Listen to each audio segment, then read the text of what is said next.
Have you ever been surrounded by people and still felt painfully alone? Have you ever smiled in front of others while your inner world felt heavy and tired? Welcome back to the channel.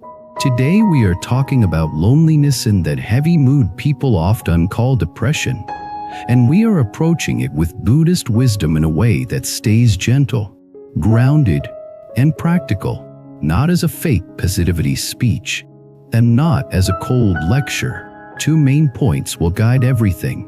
First, loneliness is not only about how many people are around you, it is about how connected you feel to yourself, to others, and to life in this moment.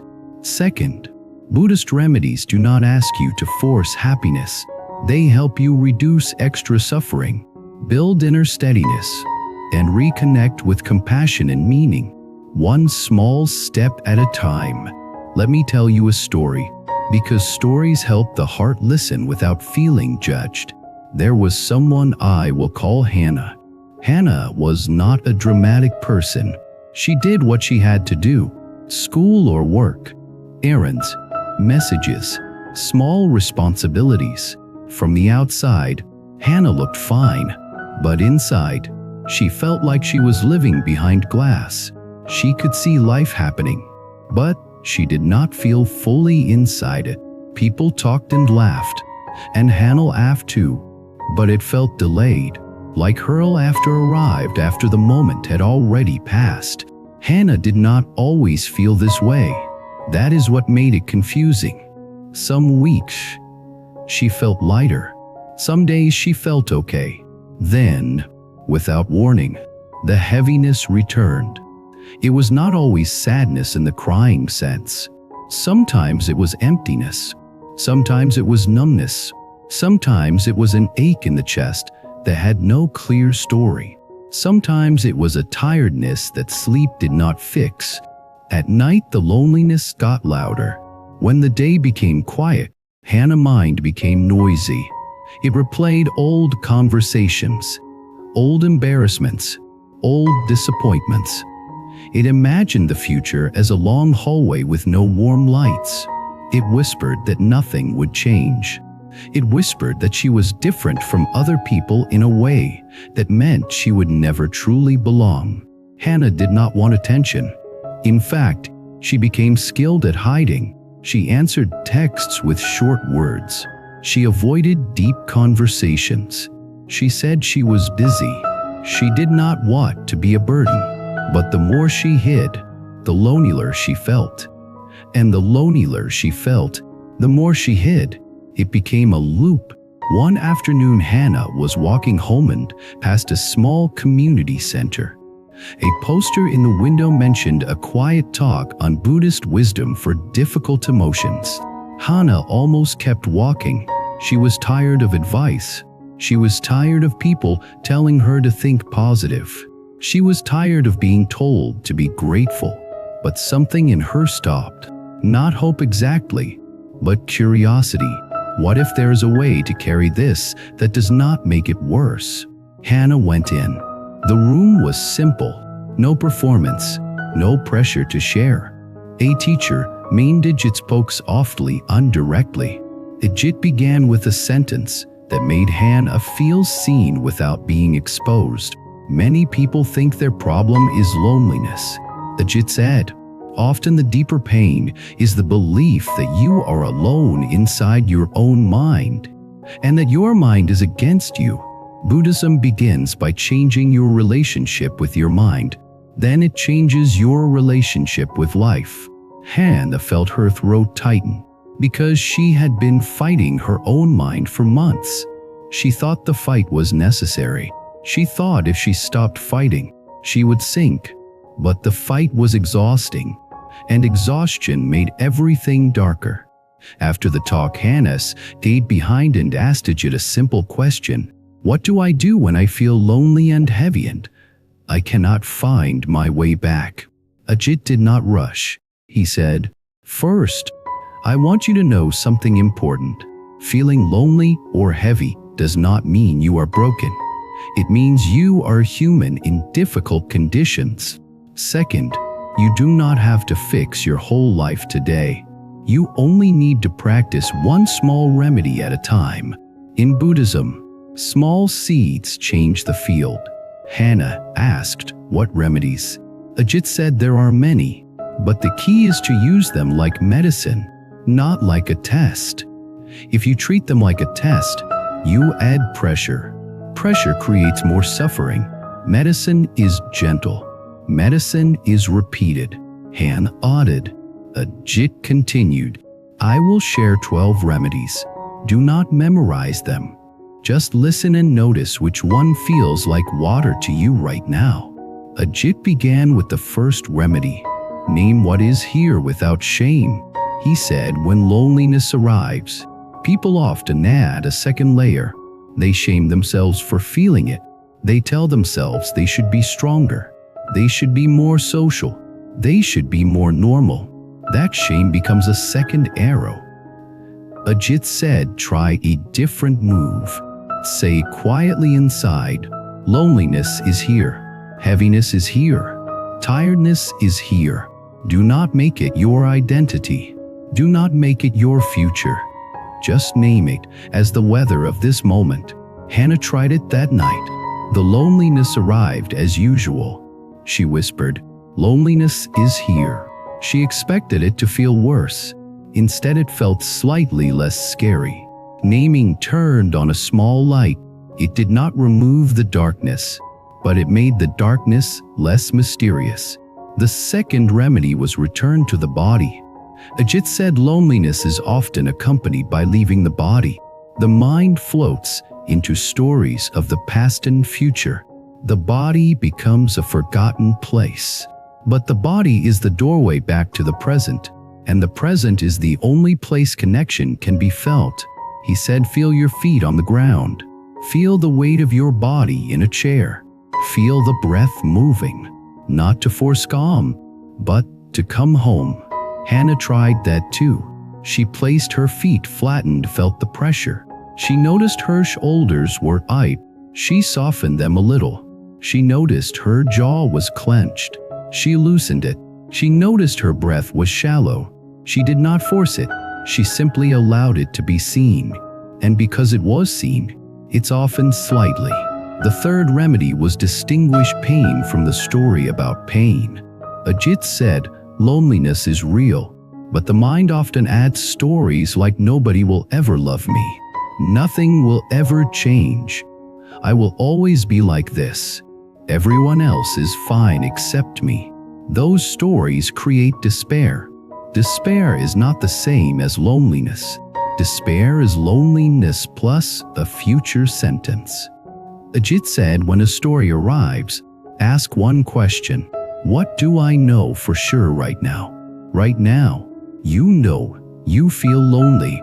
You do not know the future. You do not know what is possible. Do not let the mind turn a feeling into a prophecy. Hannah noticed how often her mind tried to turn a heavy mood into a permanent identity.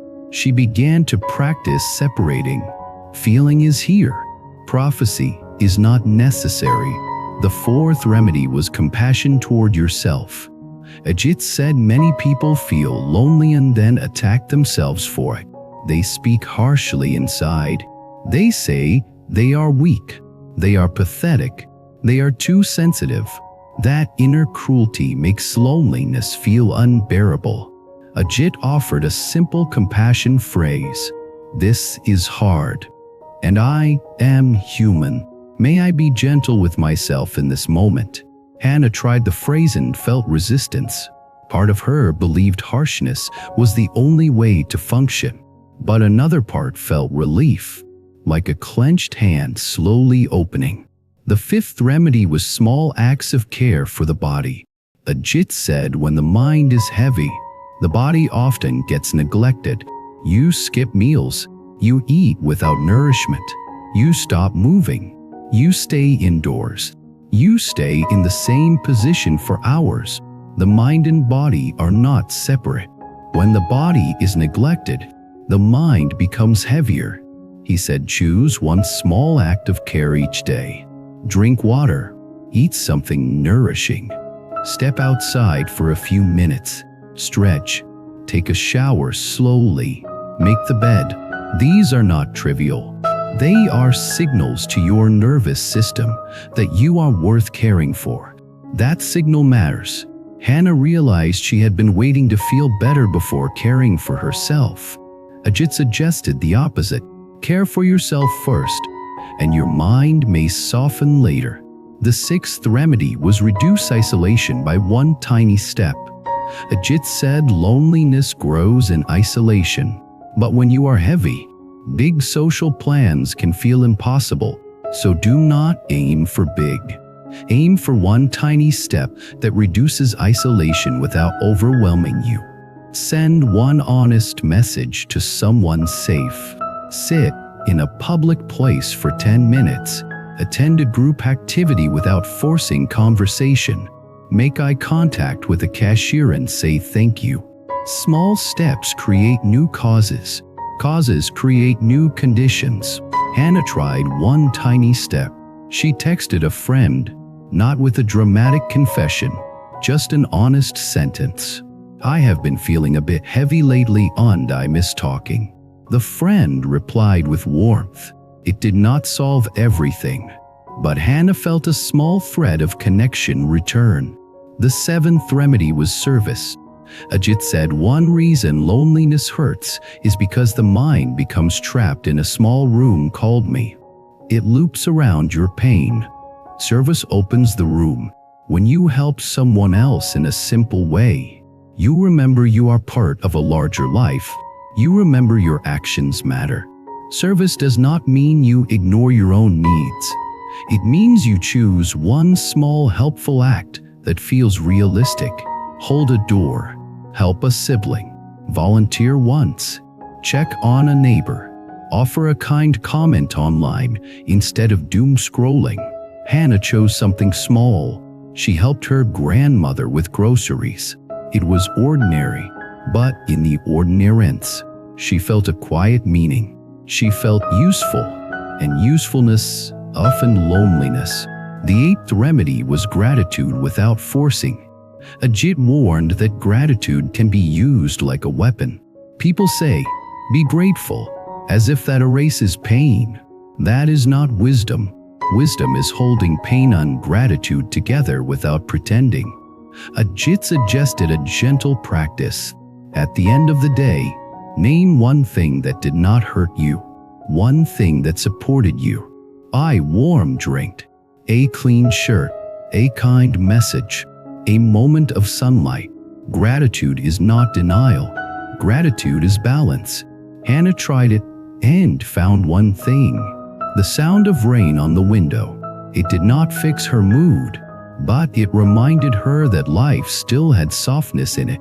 The ninth remedy was reducing helpful inputs. Ajit said the mind is shaped by what it consumes. When you are heavy, constant negative news, comparison on social media, and endless scrolling can intensify loneliness. You see other people's highlights and you feel left behind. You see conflict and you feel unsafe.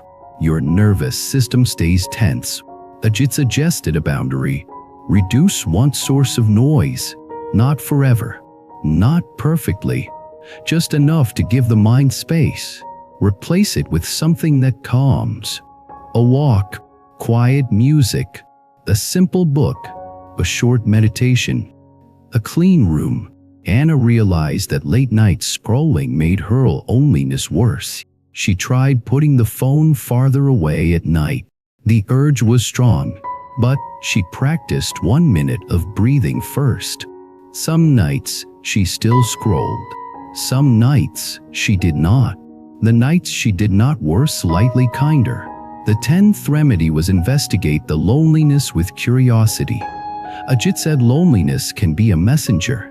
It might be pointing to an unmet need for rest, need for honest connection, need for purpose, need for boundaries, need for self-respect, need for forgiveness.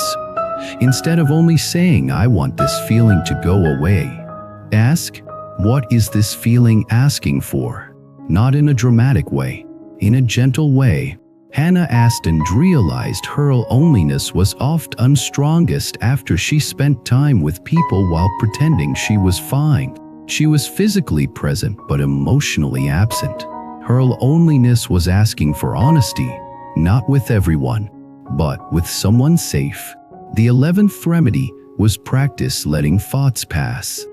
Ajit said heavy moods are often accompanied by repetitive thinking. The mind repeats the same painful sentences like a chant. Buddhism trains a different relationship with thoughts. Thoughts are not commands. Thoughts are events. He taught a simple method. When a thought comes, label it softly. Memory thought, worry thought, self-judgment thought. Then return to breath or body. Do not argue with the thought. Do not obey it. Let it pass like a cloud. Hannah tried this during a night spiral. The thought arrived. Nobody cares. She labeled it story thought. She returned to breath. Another thought arrived. You will always be alone. She labeled it prophecy thought. She returned again. The thoughts did not vanish, but they slowed. She felt less trapped. The 12th remedy was remember impermanence in the long view. Ajit said loneliness feels permanent when you are inside it, but everything changes. Moods change. Seasons change. You change. Your capacity changes. The path is not to demand instant happiness. The path is to keep planting wise seeds so the conditions for well-being slowly strengthen. He said, tell yourself one honest sentence. This is a wave. It will pass. And while it is here, I can take one small kind step. Hannah wrote that sentence on a small paper and put it near her bed. Now, the story does not end with Hannah becoming cheerful overnight. That is not how real life works. The transformation was quieter. It was a shift from feeling trapped to feeling able to practice. Over the next month, Hannah practiced these remedies like daily medicine. Some days she did only one. Some days she did 3. Some days she forgot and fell into old loops. But she returned. Returning is the practice. One of the biggest changes came from compassion. The more Hannah stopped attacking herself, the more space she had to breathe. The more space she had, the more she could do small actions. The more small actions she took, the more connection returned. Not always dramatic connection, sometimes simple connection, like speaking to a neighbor or sharing a small, honest moment with a friend. Hannah also began to notice how loneliness was often intensified by comparison. She would scroll and see other people parties and vacations and relationships. And her mind would say, you are behind. You are failing. Ajit had told her. Comparison is a thief. It steals your present and sells you a fake story of what your life should look like. So Hannah practiced returning to her own path, one day at a time, one seed at a time. She also found meaning in service, not as a distraction, as a reminder that she belonged to a web of life. When she helped her grandmother or checked on a friend, she felt less like a floating ghost and more like a person with impact. And something else happened. As Hannah practiced gentle boundaries with media and screens, her sleep improved slightly. With better sleep, her mood had more resilience. With more resilience, she could keep practicing. The loop that once went downward began to tilt upward. Slowly, quietly. Now, I want to speak to you directly, because you might be feeling lonely or heavy right now. Maybe you cannot name it well. Maybe you do not want to talk about it. Maybe you feel like nobody would understand. If that is you, I want you to hear this clearly. You do not have to fix your entire life today. You only have to take one small, compassionate step. Start with naming. Loneliness is here. Heaviness is here. Then return to the body. Feel your feet. Feel your breath. Then offer compassion. This is hard, and I am human. Then choose one small act of care: water, food, shower, a short walk. Then choose one tiny connection step, one message, one safe conversation, one presence in a public place. Then choose one small service step, help someone in a simple way. Then reduce one unhelpful input, less comparison, less doom scrolling. Then practice letting thoughts pass without obeying. Then remember impermanence. This is a wave. It will pass. These are not just ideas. They are a way to stop feeding the extra suffering that grows around loneliness. I also want to say something important with care. If you are feeling persistently heavy, especially if it is affecting sleep, appetite, focus, or your sense of hope, it can help to talk with a trusted adult or a qualified professional in your real life. Buddhist practice is powerful, and it also works best when you allow support. Seeking support is not weakness. It is wisdom and compassion in action. Now let me close by returning to the heart of the teaching. Loneliness tells you that you want connection. Buddhism does not shame that. It honors it. The practice is to build connection into directions. Connection inward, by treating yourself with compassion instead of inner cruelty. Connection outward, by taking small steps toward honest relationship and service. When you do this, loneliness does not disappear instantly, but it loses its power to define you. Hannah once said something that stayed with me. She said, "I thought I needed someone to save me from loneliness, but what I needed first was to stop abandoning myself." That is a deep Buddhist truth. When you stop abandoning yourself, connection becomes possible again. Now I want to hear from you. What kind of loneliness do you experience most? The lonely feeling in a crowd, the lonely feeling at night, the lonely feeling after social media, or the lonely feeling when you do not feel understood? And which one small remedy from today feels most doable for you in the next 24 hours? Share your thoughts in the comments. Your words might help someone else feel less alone too. If you want more long-form Buddhist wisdom in everyday language, subscribe to the channel. Like the video so it reaches people who are quietly carrying heavy feelings and need a gentle path. And if you want to support the channel in a deeper way, consider becoming a member so we can keep making these long, calm teachings you can return to again and again. Until next time, keep breathing, keep returning, keep planting small, kind seeds. And remember this, you are not your lonely moment. You are the person who can meet that moment with wisdom and compassion. And that is where healing begins.